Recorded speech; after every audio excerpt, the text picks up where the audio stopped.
4 বছরে গড়ালো ইউক্রেন রাশিয়ার যুদ্ধ। এরই মধ্যে ইউক্রেনীয় বাহিনীকে পরাজিত করে দেশটির পূর্ব ও দক্ষিণাঞ্চলের এক পঞ্চমাংশ ভূখণ্ডের নিয়ন্ত্রণ নিয়েছে রুশ বাহিনী। এমন অবস্থায় যুক্তরাষ্ট্র যুদ্ধ বন্ধের জন্য জেলেনস্কিকে চাপ দিলেও পুতিন না চাইলে কোনো যুদ্ধবিরতি হবে না বলে মনে করছেন বিশ্লেষকের একাংশ। আর রাশিয়ার বিরুদ্ধে লড়াইয়ের ইউরোপের দেশগুলো ইউক্রেনকে সহায়তা না করলে ভবিষ্যতে তারা আরও ক্ষতিগ্রস্ত হবে বলে মনে করেন তারা। 3 বছর পেরুলেও এখনো বন্ধ হয়নি ইউক্রেন রাশিয়ার যুদ্ধ। বর্তমানে ইউক্রেনের 1,13,000 বর্গ কিলোমিটার এলাকা রাশিয়ার দখলে রয়েছে। ক্রেমলিন জানিয়েছে, কোনো যুদ্ধবিরতি চুক্তির অধীনে বা শান্তিরক্ষা মিশনে ইউক্রেনে ন্যাটোর বাহিনী বা ইউরোপীয় সেনা মোতায়েনের পরিকল্পনা রাশিয়ার কাছে অগ্রহণযোগ্য হবে। তাই পরিস্থিতি পর্যবেক্ষণ করছে মস্কো। এদিকে দ্বিতীয় মেয়াদে মার্কিন প্রেসিডেন্ট নির্বাচিত হওয়ার পর ইউক্রেন যুদ্ধ বন্ধে পদক্ষেপ নেবে বলে জানান ডোনাল্ড ট্রাম্প।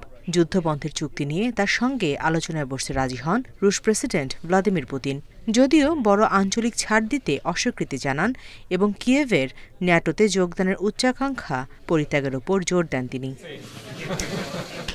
চলমান যুদ্ধের কারণে ইউক্রেনের প্রেসিডেন্ট ভলোদিমির জেলেনস্কির ওপর দেশটির বাসিন্দারা বিরক্ত। তাই আগামী নির্বাচনে তার বিজয়ের সম্ভাবনা কম বলে মনে করছেন বিশ্লেষকেরা। পশ্চিমারা ইউক্রেনকে ইউরোপের পরিধির বাইরে রাখলে তারা নিজেরাও ক্ষতিগ্রস্ত হবে বলে জানান তারা। এটি ভালো যে আমরা ইউরোপীয়দের জাগরণ দেখতে পাচ্ছি, তবে তারা নিরাপত্তা পরিস্থিতির হুমকি কতটা বুঝতে পারছে তা নিয়ে সন্দেহ রয়েছে। তারা যদি ইউক্রেনকে ইউরোপীয় পরিধির বাইরে রাখার প্রলোভনে পড়ে কোনো সিদ্ধান্ত নেয়, তাহলে নিজেরাও ক্ষতিগ্রস্ত হবে। বিশ্লেষকরা মনে করেন, ট্রাম্প প্রশাসন ইউক্রেনের কর্মপদ্ধতি বুঝতে পারছে না, তাই জেলেনস্কির ওপর একটি খারাপ চুক্তিকে চাপিয়ে দিতে যাচ্ছে।